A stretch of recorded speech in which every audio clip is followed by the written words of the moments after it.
أعوذ بالله من الشيطان الرجيم بسم الله الرحمن الرحيم ربنا آمنا بما أنزلت واتبعنا الرسول فاكتبنا مع الشاهدين ربنا أتمم لنا نورنا واغفر لنا إنك على كل شيء قدير رب اشرح لي صدري ويسر لي أمري واحلل عقدة من لساني يفقهوا قولي واجعل لي وزيرا من أهلي ربي يسر ولا تعسر وتمم بالخير وبك نستعين ربی زدنی علما۔ السلام علیکم ورحمۃ اللہ وبرکاتہ۔ آج انشاءاللہ ہم سورہ بقرہ کی آیت نمبر 248 سے عنوان سٹارٹ کریں گے۔ بسم اللہ الرحمن الرحیم۔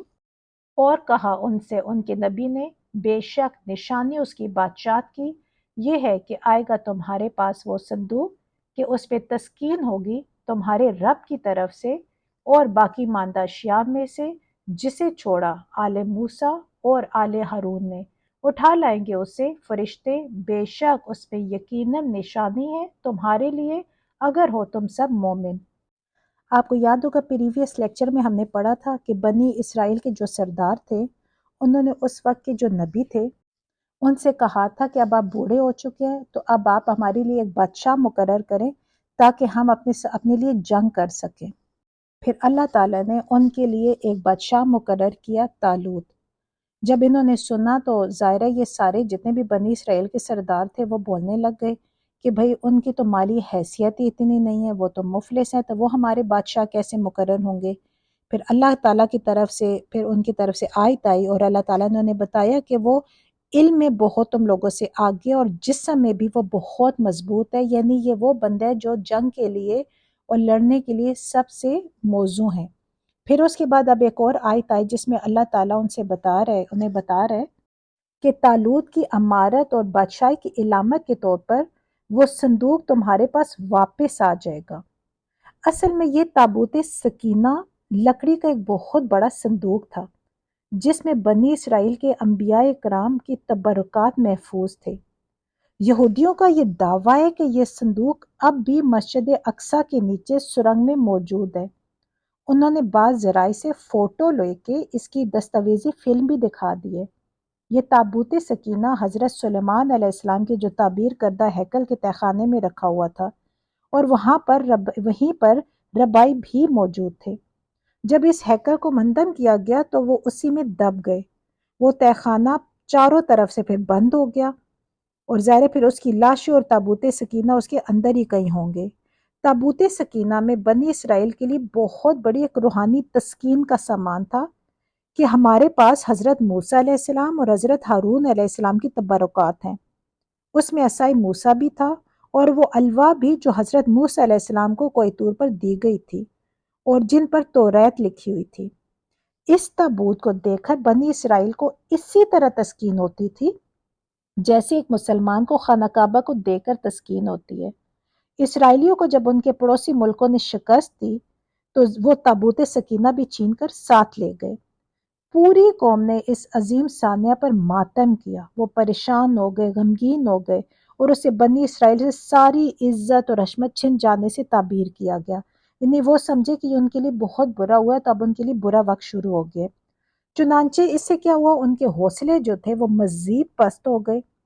اب جب کہ اسرائیلیوں نے جنگ کا ارادہ کیا اور وقت کے نبی حضرت سموئیل علیہ السلام نے طالوت کو ان کا امیر مقرر کیا تو ساتھ ساتھ انہوں نے پھر یہ بھی بتا دیا کہ طالوت کو اللہ کی طرف سے نامزد کیے جانے کی ایک علامت یہ ہوگی کہ تمہاری تسکین کا سامان تابوت سکینہ جو تم سے چھن گیا تھا ان کے عہد امارت میں تمہیں وہ واپس مل جائے گا، اور اس وقت وہ فرشتوں کی تحویل میں ہے۔ ہوا یوں کہ ان کے دشمن جب تابوت چھین کر لے گئے تو وہ ان کے لیے ایک مصیبت بن گیا، وہ اسے جہاں بھی رکھتے تھے وہاں طاعون اور دوسری وبائیں پھوٹ پڑتی تھیں۔ آخر انہوں نے تنگ آ کر اسے نوست کا باعث سمجھتے ہوئے ایک چھکڑے پر رکھا اور بیلوں کو ہانک دیا کہ جدھر چاہیں لے جائیں۔ بیل سیدھے چلتے چلتے اسے بنی اسرائیل کے علاقے میں لے آئے۔ ظاہر ہے کہ یہ معاملہ فرشتوں کی رہنمائی سے ہوا۔ اس طرح وہ تابوت سکینہ ان کے پاس واپس پہنچ گیا جو برسوں پہلے ان سے چھن گیا تھا۔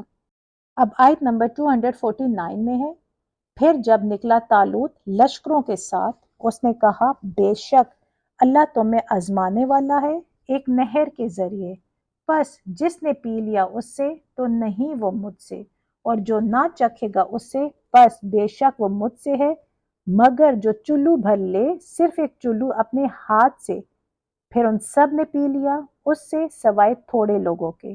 ان میں سے پھر جب اسے پار کر لیا اس نے اور ان لوگوں نے جو سب ایمان لائے اس کے ساتھ، وہ سب کہنے لگے کوئی طاقت نہیں ہمارے لیے آج جالوت سے اور اس کے لشکروں سے لڑنے کی۔ کہا ان لوگوں نے جو سب یقین رکھتے تھے کہ بے شک وہ سب اللہ سے ملنے والے ہیں، بہت سے چھوٹے گروہ غالب آ گئے بڑے گروہ پر اللہ کے حکم سے، اور اللہ صبر کرنے والوں کے ساتھ ہے۔ اب دیکھیں یہاں پہ بنی اسرائیل پہ ایک اور آزمائش آئی ہے۔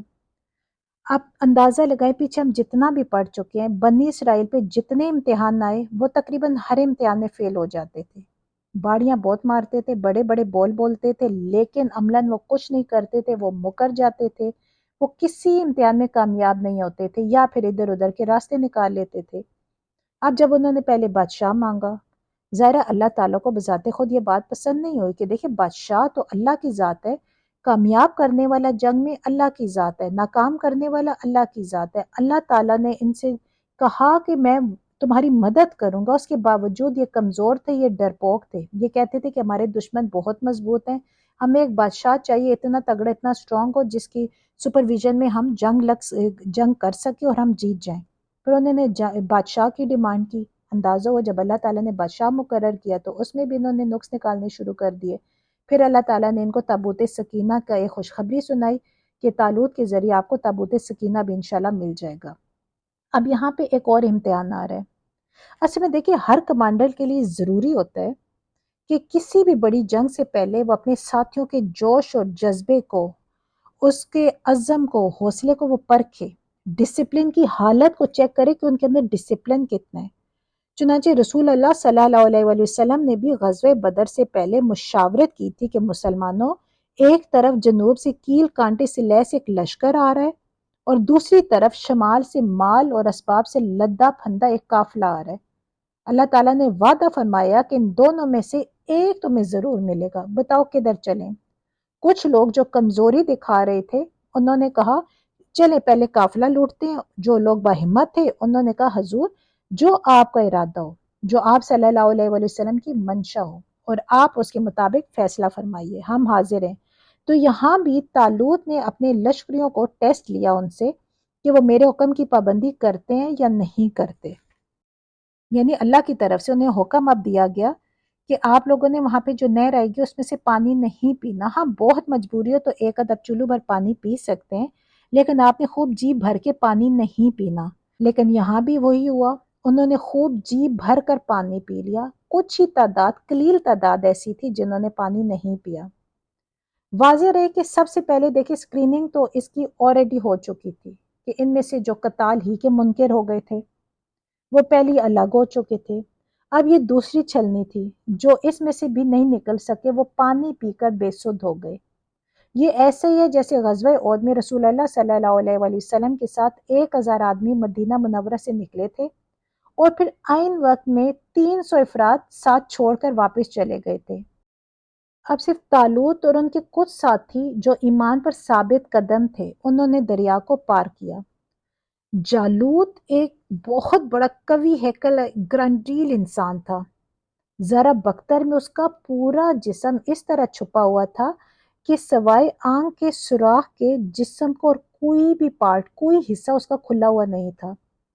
اس کی مبارزت کے جواب میں کوئی بھی مقابلے پر نہیں آ رہا تھا۔ ظاہر سب ڈر رہے تھے، اس کا وہ جاؤ جلال ہی اتنا تھا، اس کی جسامت ایسی تھی، اوپر سے اس نے اپنے آپ کو بالکل کور کیا ہوا تھا۔ لیکن کچھ ایسے بھی لوگ تھے جو یقین رکھتے تھے کہ انہیں ایک دن اللہ سے ملاقات کرنی ہے۔ کہ کتنی مرتبہ ایسا ہوا کہ ایک چھوٹی جماعت بڑی جماعت پر غالب آ گئی اللہ کے حکم سے۔ سو پھر یہاں پہ کہا گیا کہ سو آگے بڑھو، ہمت کرو، کم ہمتی کا ثبوت نہ دو، اللہ تعالیٰ کی نصرت اور مدد سے تمہیں انشاءاللہ فتح حاصل ہوگی، اللہ تو صبر کرنے والوں کے ساتھ ہے۔ اب یہاں اللہ تعالیٰ کی طرف سے دیکھیے حوصلہ بھی دیا جا رہا ہے اور انہیں بتایا جا رہا ہے کہ ہمت کرو۔ پیچھے ہسٹری میں دیکھو نا، غزوہ بدر، غزوہ احد میں دیکھیں اللہ تعالیٰ نے غیب سے ہمیشہ مدد کی ہے، اللہ تعالیٰ نے مدد فرمائی ہے. جو انسان اللہ پہ بھروسہ کرتا ہے اور اللہ کے بھروسے پہ وہ آگے چلتا ہے تو اللہ کی مدد ضرور شامل حال ہوتی ہے.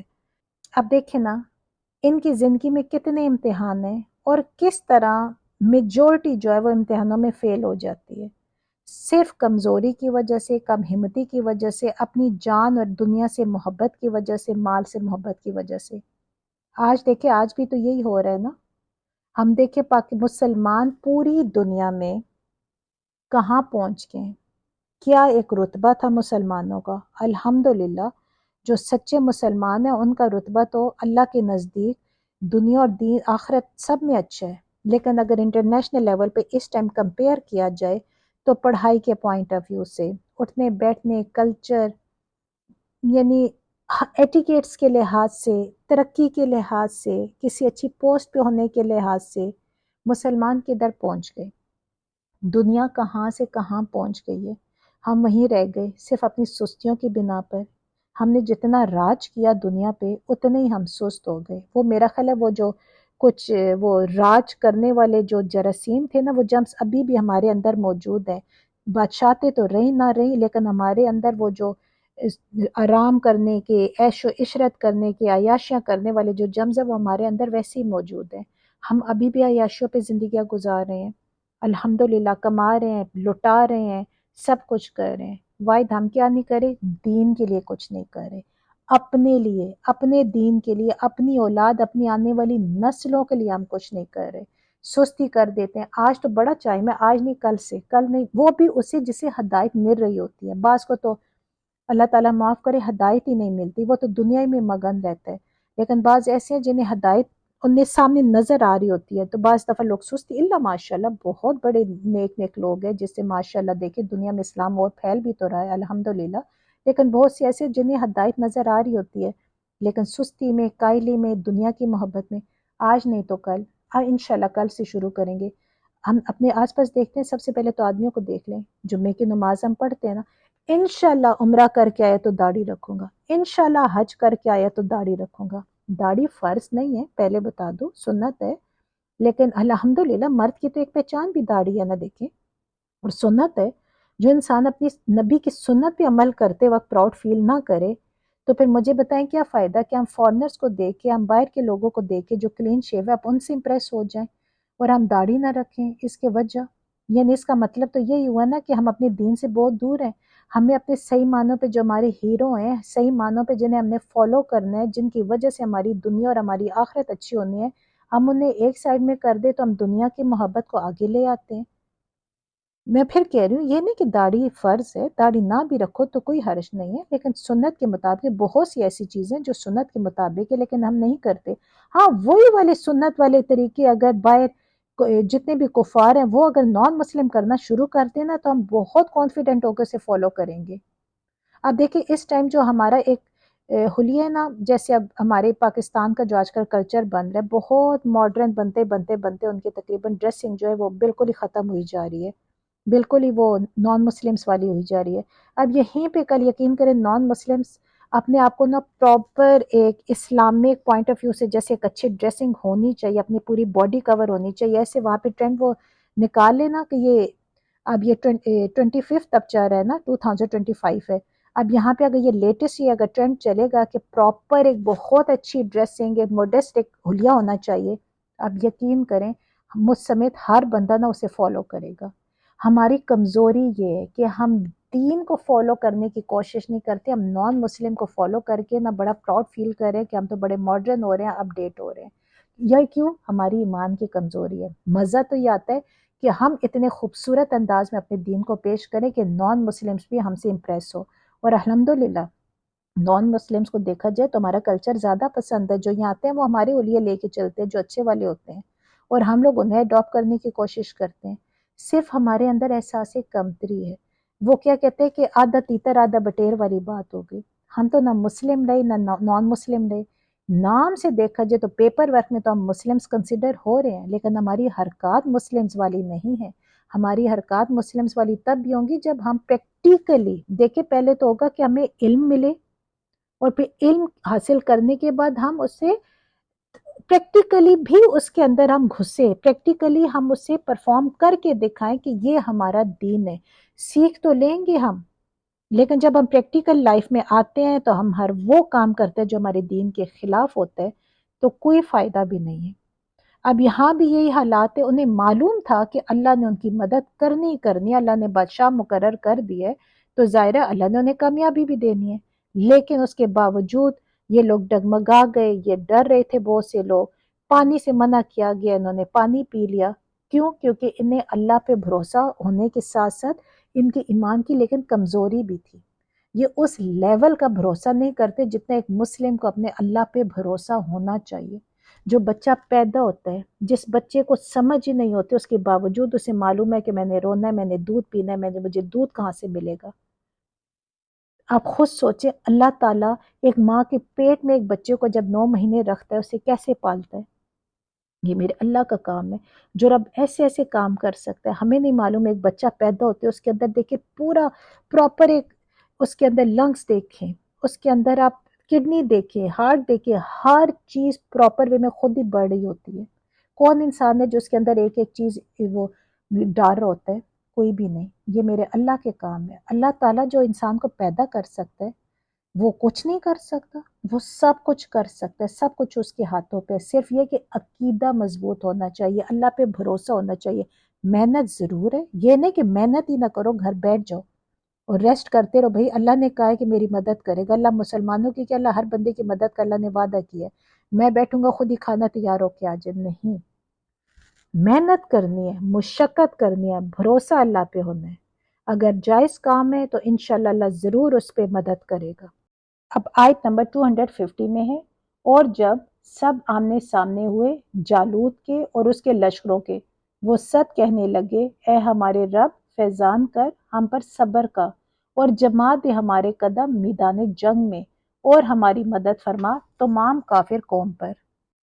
اب جب دونوں لشکر میدان جنگ میں آمنے سامنے آ گئے، ادھر طالوت کا لشکر تھا اور ادھر جالوت کا لشکر تھا. اب یہ جو باقی رہ گئے تھے نا، جو جنگ کے لیے تیار تھے اور جالوت کے مقابلے میں تھے، ان کا ایمان مضبوط تھا. انہوں نے اللہ پہ بھروسہ کیا اور انہوں نے اپنے رب سے دعا مانگی. ربنا افرغ علینا صبرا وثبت اقدامنا وانصرنا علی القوم الکافرین. اے ہمارے رب فیضان کر ہم پر صبر کا، اور جما دے ہمارے قدم میدان جنگ میں، اور ہماری مدد فرما تمام کافر قوم پر. اب یہ سمجھے کہ یہ دعا ایک لحاظ سے اہل ایمان کو بھی تلقین کی جا رہی ہے کہ جب بدر کا ظاہر موقع آنے والا تھا نا، جب یہ آیات اتر رہی تھیں، تو انہیں تلقین کی جا رہی ہے کہ بدر کے موقع پر تمہارا جب کفار سے مقابلہ ہوگا تو تمہیں یہ دعا کرنی چاہیے، اپنے رب سے اپنی مدد مانگنی چاہیے، اور اللہ انشاءاللہ مدد کرے گا. اب دیکھیں نا، اللہ خود کہہ رہے ہیں مجھ سے مدد مانگو، میں مدد کروں گا. جب اللہ گارنٹی دے رہے تو پھر ہم کیوں ادھر ادھر دوسروں پہ بھروسہ کرتے ہیں؟ دوسرے لوگوں سے، دوسرے انسانوں سے، دوسروں کے نام پہ ہم لوگ بھروسہ کر کے ان سے مانگنے کی کوشش کریں کہ شاید یہ میری مدد کرے. یہ اللہ وسیلہ ضرور بناتا ہے انسان کی شکل میں، جس کی شکل میں بھی اللہ وسیلہ بنائے، مدد اللہ کرتا ہے. وہ دوسروں کے دلوں میں ڈال دیتا ہے کہ تمہاری مدد کی جائے.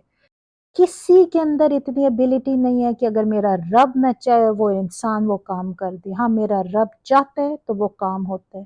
آپ نے دیکھا ہوگا یہ ہندو، یہ لوگ بتوں سے بہت سے لوگ مانگ رہے ہیں، کوئی چاند سے، کوئی ستاروں سے. اندازہ لگائیں، سب کو معلوم ہے یہ سب پیدا کرنے والا ہمارا رب ہے، لیکن لوگوں وہ مانگتے ہیں اور اکثر کو مل جاتا ہے. اس کا یہ مطلب تو نہیں انہیں وہ بت دے رہے جنہیں وہ خود اپنے ہاتھوں سے بنا رہے ہوتے ہیں، ٹیڑھا بنائے، سیدھا بنائے، جیسا بنائے. نہیں، دینے والے اللہ ہوتا ہے. لیکن جب ایک انسان کا عقیدہ اللہ کی طرف سے کمزور ہو کے ان چیزوں پہ مضبوط ہوتا ہے نا، پھر اللہ تعالیٰ نے ڈھیل دے دیتا ہے کہ ٹھیک ہے، تمہیں اگر تم سمجھ رہے ہو کہ تمہیں یہ بت دے رہا ہے تو تم بتوں سے ہی مانگو. دینے والا میں ہوں، تمہیں کہیں ضرورت جہاں میں بہتر سمجھوں گا تمہیں میں دوں گا بھی، اور تم یہی سمجھتے رہو کہ تمہیں بت دے رہا ہے، کیونکہ تم نے ہدایت نہیں لینی. دے تو اللہ رہے، لیکن انسان یہ بات سمجھتے نہیں ہیں. ہمیں ڈائریکٹ اللہ سے دیکھو. اللہ تعالیٰ نے کہا نا کہ میں بہت قریب ہوں تمہارے، ڈائریکٹ مجھ سے مانگو. درمیان میں اللہ نے وسیلہ نہیں بنایا. یہاں پہ دیکھیں، اگر کوئی آدمی کسی بہت بڑی پوسٹ میں بیٹھ جاتا ہے نا، تو اس سے پہلے اپوائنٹمنٹ لینی پڑتی ہے. کتنے کتنے دن اپوائنٹمنٹ نہیں ملتی. کتنے کتنے لوگوں سے تعلق واسطے بنا بنا کر ان تک پہنچنا پڑتا ہے. لیکن میرا رب جو پوری دنیا کا، پوری کائنات کا مالک ہے، اس کے لیے کسی اپوائنٹمنٹ کی ضرورت نہیں. میرا رب کہتا ہے بس میری طرف دیکھ، مجھ سے مانگ، ہاتھ اٹھا، خالی فریاد کر. اور الحمدللہ اللہ تعالیٰ مدد کرتا ہے، ہر وقت مدد کرتا ہے. اب دیکھیں کتنے غریب لوگ ہیں، کتنے پریشان ہوتے ہیں. آزمائش ہے نا یہ بھی ایک قسم کی دیکھا جائے تو، تکلیفیں آتی ہیں، لیکن اتنے مضبوط ان کے ایمان ہوتے ہیں کہ اللہ کے علاوہ وہ کسی کی طرف کسی امید سے نہیں دیکھتے. وہ اللہ پہ بھروسہ کرتے کہ آزمائش آئی تو ہمارے رب کی طرف سے آئی ہے، اسے دور بھی کرے گا ہمارا رب کرے گا. دعا مانگتے ہیں کہ اللہ جی اس قابل کر کے ہم اس آزمائش میں پورے اتریں تاکہ ہم سرخرو ہو سکیں آخرت میں. ایسے بھی لوگ ہیں، اور ایسے بھی لوگ ہیں جنہیں تکلیف آتی بعد میں، اور پہلے انہوں نے واویلا مچا دینا، شور، ہائے میرے یہ ہو گیا، ہائے مجھے یہ ہو گیا، ہائے میں کیا کروں، ہائے میری قسمت ایسی. ایسے بھی لوگ ہیں. اللہ تعالیٰ بس سب کو ہدایت دے. اور اللہ تعالیٰ ہمارے دلوں میں، جس وقت ہمارے دلوں سے یہ دنیا کی محبت اور مال کی محبت اور دکھاوا نکل جائے گا نا، یہ آرٹیفیشل جو ہم نے اب اپنے اوپر ایک عجیب سا خول بنایا ہوا نا کہ ہم نے کچھ بن کے کسی کو دکھانا ہے کہ اگلے امپریس ہو جائے کہ واو اس کا لائف سٹائل دیکھو، اس کا پہننا اوڑھنا دیکھو، اس کا رہنا اٹھنا دیکھو، اس کی گاڑیاں دیکھو. جس ٹائم ہم ان دنیاوی فضول چیزوں سے نکل آئیں گے نا، پھر اس وقت ہمیں دین کی سمجھ آئے گی. کیونکہ ان چیزوں کی نا کوئی کچھ سال پہلے جائے نا، 50-60 سال پہلے، تب اتنا کیا تھا؟ لوگ سمپل سی زندگی گزارتے تھے، سمپل سا اپنا روزی روزگار کیا، اپنا کھایا پیا، اپنی پڑھائی کی، اپنے بچوں کی شادیاں کی، ان کو سیٹ کیا. ایک سمپل سی لائف تھی. اور اب دیکھیں بچوں کو کتنا مشکل ٹف ٹائم دے رہے ہیں. وہ بھائی تم نے اے سٹار نہیں لائی تو تم نے گھر میں ہی نہیں گھسنا، تم نے یہ نہیں کرنا وہ نہیں کرنا. وجہ بھائی اے سٹار لا کے بچے نے لاکھ کی بجائے کوئی 10 کروڑ روپیہ کما لینا، 10 کروڑ بھی کمائے گا تو وہ ایک گھر، ایک کمرے میں، ایک بیڈ ہی میں سوئے گا نا، 2-3 وقت کا کھانا ہی کھائے گا نا. کیا کرے گا؟ ہاں یہ فرق ہو جائے گا کہ پھر وہ ایک چھوٹی گاڑی کی بجائے بڑی گاڑی لے سکے گا. اور کیا ہوگا؟ یعنی ہم صرف دنیا کی لالچ میں بیٹھے ہوئے ہیں نا. بچوں کو ہم یہ نہیں سکھاتے کہ آپ نے دین سیکھنا ہے، آپ نے پیسے کی لالچ نہیں کرنی. جتنا پیسہ اگر تمہیں زیادہ اگر کمایا اللہ نے دیا تو ضرور لو، اسے کماؤ، اسے جائز طریقے سے اپنے اوپر، اپنے گھر، اپنے خاندان، گھر والوں پہ خرچ بھی کرو، لیکن باقی کا پھر اللہ کی راہ میں خرچ بھی کرو. ہم سب کچھ کرتے ہیں، اللہ کی راہ میں خرچ نہیں کرتے. ہم 10-10 لاکھ کے جو ہیں وہ 2 منٹ میں ہم پرس اور ڈریسز تو ہم لے آتے ہیں، لیکن جب غریبوں کی باری آتی ہے تو ہم 5,000 بھی نکالتے وقت نا ہمارے ہاتھ کانپ رہے ہوتے ہیں، اللہ 5,000 ہم اس کو دے رہے ہیں. یہ ہماری سوچ کا لیول ہے. پہلے تو ہمیں خود اندر سے صاف ہونا چاہیے اور اللہ سے سچے دل سے دعا کرنی چاہیے کہ اللہ تعالیٰ ہمارے اندر سے یہ شیطان جو ہمیں ورغلاتا ہے، سب سے پہلے نفس جو ہمیں ورغلاتا ہے، ہمیں اپنے اس نفس پہ قابو کم کر لے. جس وقت ہم نے نفس پہ کنٹرول کر لیا نا تو انشاءاللہ ان چیزوں کی کوئی ویلیو نہیں ہے. یہ پھر ہمیں انہیں دیکھ کے نا گھن آتی ہے. جب انسان کو آہستہ آہستہ اس چیز کی سمجھ آتی ہے نا، پھر جب انسان کو ایسا سٹائل بنا کے سامنے آنے کی کوشش کرتا ہے یا اپنے آپ کو بڑا کچھ وہ ریئلائز کروا رہا ہوتا ہے کہ میں بڑی یہ توپ شے، تو یقین کرے ایسے انسانوں سے گھن آتی ہے کہ کیا ہے یار، اسے اتنی سمجھ نہیں ہے، یہ کیا کر رہا ہے، یہ کس کو فالو کرنے کی کوشش کر رہا ہے، یہ کس کو امپریس کرانے کی کوشش کر رہا ہے. اللہ کرے کہ اللہ ہمیں ان لوگوں میں شامل کرے جو برائی کو دیکھے جنہیں گھن آئے، یہ نہیں کہ برائی کی طرف اٹریکٹ ہوں. آمین. اب انشاءاللہ ہم نیکسٹ آیت کی طرف چلتے ہیں. اب آیت نمبر 251 میں ہے، پھر ان سب نے شکست دی ان کو اللہ کے حکم سے، اور قتل کیا داؤد نے جالوت کو، اور دی اسے اللہ نے بادشاہی اور حکمت، اور سکھایا اسے اس سے جو وہ چاہتا ہے. اور اگر نہ ہٹاتا اللہ لوگوں کو، یعنی ان کے بعض شر پسندوں کو بعض صالح لوگوں کے ذریعے، تو یقیناً بگڑ جاتا زمین کا نظام. اور لیکن اللہ فضل کرنے والا ہے جہان والوں پر. اب دیکھیں یہاں پہ اللہ تعالیٰ کہہ رہے ہیں کہ انہوں نے مار بھگایا. اب یہ مسلمانوں کو ایک اور تسلی دے رہے ہیں اور اہل ایمان کو بتا رہے ہیں کہ ان لوگوں نے مار بھگایا اللہ کے حکم سے، اللہ کی مشیت سے دشمنوں کو شکست ہوئی. اب اور داؤد علیہ السلام نے جالوت کو قتل کیا. اب یہ داؤد وہی حضرت داؤد علیہ السلام ہے جو جلیل القدر نبی اور بادشاہ بنے. ان کے بیٹے حضرت سلیمان علیہ السلام تھے. تو رہ سے معلوم ہوتا ہے کہ داؤد علیہ السلام ایک گڈریے تھے اور جنگل میں اپنی بھیڑ بکریاں چرایا کرتے تھے. ان کے پاس ایک گوپیا ہوتا تھا جس کے اندر وہ پتھر رکھے وہ اس کو گھما کر مارتے تھے اور نشانہ ان کا اتنا اسٹرانگ تھا کہ اس سے وہ اپنی بکریوں پر حملہ کرنے والے جو جنگلی جانور تھے ان کے جبڑے تک توڑ دیا کرتے تھے۔ جب طالوت اور جالوت کے لشکر آمنے سامنے تھے تو داؤد علیہ السلام کا اتفاقاً وہاں وہ ان کا گزر ہوا۔ انہوں نے دیکھا کہ جالوت للکار رہا ہے کہ کوئی ہے جو میرا مقابلے میں آ سکے، میرا مقابلہ کر سکے، لیکن ظاہر دوسری طرف سب کے سب ایک قسم کے سہمے ہوئے کھڑے تھے۔ وہ چلے تو گئے تھے جنگ کے لیے، لیکن اس کی وہ پرسنالٹی ایسی تھی کہ وہ سارے تھوڑے گھبرا رہے تھے، آگے کوئی نہیں بڑھ رہا تھا۔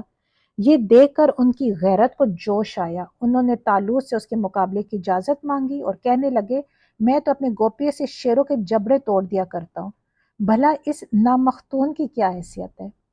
میں اب بھی اس کو کیفری کردار تک پہنچاتا ہوں۔ اچھا، واضح رہے کہ ختنہ حضرت ابراہیم علیہ السلام کی سنت ہے اور ملت ابراہیم میں ہمیشہ یہ رائج رہا ہے، لیکن کفار اور مشرکین کے ہاں ختنہ کا رواج کوئی بھی نہیں تھا۔ چنانچہ جب نامختون بنی اسرائیل کے ہاں آپ یہ سمجھیں کہ سب سے بڑی گالی کنسیڈر ہوتی، بہت بڑی گالی سمجھی جاتی تھی۔ داؤد علیہ السلام نے سپہ سالار کی اجازت سے پھر اپنا گوپی اور چند پتھر اٹھائے اور دیو ہیکل جالوت کے سامنے جا کھڑے ہوئے۔ جالوت نے ان کا مذاق اڑایا، لیکن انہوں نے اپنے گوپیوں میں ایک پتھر رکھ کر ایسے گھما کر چھوڑا کہ وہ سیدھا آنکھ کے سوراخ سے پار ہو کر اس کے بھیجے کے اندر اتر گیا اور جالوت وہیں پہ ڈھیر ہو گیا، اور اللہ نے اسے پہ سلطنت اور حکمت عطا کی اور جو کچھ چاہا اسے ملا۔ اس کے بعد طالوت نے داؤد علیہ السلام سے اپنی بیٹی کا نکاح کر دیا، اس طرح وہ طالوت کے داماد بھی ہو گئے۔ پھر طالوت نے انہی کو اپنا وارث بنایا اور اس طرح وہ بادشاہ ہوئے۔ اللہ تعالیٰ نے حضرت داؤد علیہ السلام کو حکومت اور سلطنت بھی عطا فرمائی اور حکمت اور نبوت سے بھی نوازا، الحمدللہ۔ ان دونوں اعتبارات سے اللہ تعالیٰ نے آپ علیہ السلام کو سرفراز فرمایا۔ یہ سب انعامات اس واقعے کے بعد حضرت داؤد علیہ السلام پر ہوئے۔ جو کچھ اللہ نے چاہا اللہ نے انہیں سکھایا۔ اور پھر اللہ کیا کہہ رہے؟ اور اس طریقے سے اللہ ایک گروہ کو دوسرے کے ذریعے سے اگر وہ دفع نہ کرتا تو زمین میں فساد پھیل جاتا۔ زمین میں جب بھی فساد ہوتا ہے تو اللہ تعالیٰ کوئی شکل ایسی پیدا کرتا ہے کہ کسی اور گروہ کو سامنے لا کر وہ فساد کرنے والوں کا خاتمہ کرتا ہے۔ اگر ایسا فساد کرنے والوں کا خاتمہ نہ ہوتا تو زمین میں فساد ہی فساد پھیل گیا ہوتا۔ اللہ تعالیٰ نے دیکھے جنگوں کے ذریعے سے بہت سے فسادی گروہوں کا خاتمہ فرمایا ہے۔ ہر بڑا فرعون جو آتا ہے اللہ تعالیٰ اس کے مقابلے میں کسی موسیٰ کو کھڑا کر دیتا ہے۔ اس طرح اللہ تعالیٰ نے ہر سرکش اور فسادی کے لیے کوئی نہ کوئی علاج تجویز کیا ہوا ہے۔ آج کچھ بے وقوف انسانوں کی وجہ سے جو ہر مذہب میں ہوتے ہیں، جو مذہب کے مطابق زندگی نہیں گزارتے، جو فساد کرتے ہیں، لڑائی جھگڑا کرتے ہیں یا اپنے مذہب کو غلط طریقے سے پروموٹ کرتے ہیں، آج کیا امیج بنا ہوا ہے کہ جو اسلام جو ہے وہ دہشت گرد ہے، مسلمان دہشت گرد ہے، اسلامی جو لوگ ہیں وہ جو ہے وہ دہشت گردی کو پسند کرتے ہیں، وہ جنگوں کو پسند کرتے ہیں۔ ایسا نہیں ہے۔ اللہ تعالیٰ نے جنگ اور جہاد جس وقت فرض کی وہ ان ظالموں کو روکنے کے لیے کی جو کفار، جو مشرکین مکہ اس ٹائم تھے۔ اگر وہ انہیں منع نہ کرتے تو وہ بے گناہ مسلمانوں کو مارے تھے، وہ لوگوں کو بے گناہ مارے تھے، وہ دین اور حق سچ کو پھیلنے سے روک رہے تھے، وہ گناہ کو پروموٹ کر رہے تھے، اور اس گناہ کو پروموٹ کرنے سے روکنے کے لیے اس جنگ و جدل کرنا مجبوری ہو گیا۔ آپ ہسٹری دیکھ لیں، آپ جہاں کہیں بھی دیکھ لیں، جہاں کہیں بھی جنگ ہوا پہل مشرکین کی، کفار کی، نان مسلمز کی ہوئی، پھر مسلمانوں نے سیکیورٹی میں اپنے آپ کو ڈیفنس میں یا برائی کو روکنے کے لیے پھر جنگ کی۔ کبھی بھی مسلمانوں نے پہل نہیں کی کہ اگر ایک انسان نیک ہے اور وہ اچھی زندگی گزار ہے، اسے کسی سے سروکار نہیں، وہ اپنے حال میں خوش ہے، تو مسلمان اسے جنگ کرے گا، نہیں۔ بلکہ اسلام تو الحمدللہ اتنا خوبصورت مذہب ہے کہ جنگ میں بھی وہ عورتوں اور بچوں پہ انہوں نے ان پہ ظلم نہیں کیا۔ ایون وہ جو جس وقت وہ جنگ ان کی ہوتی بھی تھی تو بہت سے لوگ ایسے ہوتے تھے جو ہوتے تھے وہ دشمنوں کے ان کے ساتھ، قبیلوں کے ساتھ، لیکن وہ جنگ میں شامل نہیں ہوتے تھے تو مسلمان انہیں کچھ بھی نہیں کہتے تھے۔ صرف ان کے مقابلے میں جو جنگ کرنے والے، جو فساد پھیلانے والے ہوتے تھے مسلمان، صرف انہی کے خلاف مسلمان جنگ لڑتے تھے۔ الحمدللہ ہمارا مذہب اتنا خوبصورت ہے، میرے اللہ کا دین اتنا خوبصورت ہے، میرا اللہ تو چاہتا ہے کہ ہم نے تمہیں بھیجا، امتحان میں ڈالا، شیطان بھی ہے، غلط راستے بھی دکھائے گا، لیکن میں بھی ہوں، میں نے بھی نبی بھیجے، میں نے کتابیں بھیجی، صحائف بھیجے، میں نے تمہیں ہدایت کا راستہ بھی دے دیا، اب تم ہدایت پہ چلو اور سکھی زندگی گزارو۔ لیکن جو شیطان کو فالو کرے گا تو ظاہر ہے پھر شیطان کو فالو کرنے والے کے لیے کوئی نہ کوئی اللہ تعالیٰ ایسا بندہ ضرور بھیجے گا جو اس کو روک تھام کرے گا، ورنہ تو پوری دنیا میں شیطانیت پھیل جائے گی، پھر تو امتحان ہی ختم ہوگا، پھر گناہ ہی گناہ، گناہ ہی گناہ۔ حق سچ کا پتہ کیسے چلے گا؟ حق سچ کا پتہ ہی تب چلتا ہے کہ جب ایک باطل اگر کھڑا ہو اور وہ گناہ کو پروموٹ کر رہا ہو تو پھر ایک حق سچ کو ثابت کرنے کے لیے بھی اللہ تعالیٰ کسی نہ کسی کو الحمدللہ ضرور بھیج دیتے، اور یہ قیامت تک یہ سلسلہ چلے گا، کیونکہ ہمارے پاس تو قرآن پاک ہمارے سامنے، حضرت محمد مصطفیٰ صلی اللہ علیہ وآلہ وسلم کی زندگی ہمارے سامنے ہے، سیرہ حدیث ہمارے سامنے ہے، اب ہم قیامت تک انشاءاللہ ان سے سیکھیں گے اور دنیا تک پہنچاتے رہیں گے انشاءاللہ۔ الحمدللہ یہاں ہمارا آج سیکنڈ پارہ بھی کمپلیٹ ہوا، انشاءاللہ اب نیکسٹ لیکچر میں ہم پارہ تھرڈ سے سٹارٹ کریں گے۔ اللہ تعالیٰ سے دعا ہے کہ اللہ تعالیٰ کی یہ دین کے راستے میں ہماری ایک چھوٹی سی کوشش ہے، اللہ تعالیٰ اس کو اپنی بارگاہ میں قبول فرمائے، میرے لیے آپ سب کے لیے اسپیشل ہمارے والدین کے لیے اس کو صدقہ جاریہ بنائے، آمین۔ اللہ سے دعا ہے کہ یا اللہ جی میرے بولنے میں، سمجھانے میں یا سمجھنے میں اگر کوئی غلطی ہو گئی، کوئی بے ادبی ہو گئی ہو، کچھ جذبات میں غلط لفظ نکل گیا تو اللہ تعالیٰ ہم سب کو معاف فرمائے اور ہم سب کے علموں میں اضافہ فرمائے۔ السلام علیکم ورحمۃ اللہ وبرکاتہ۔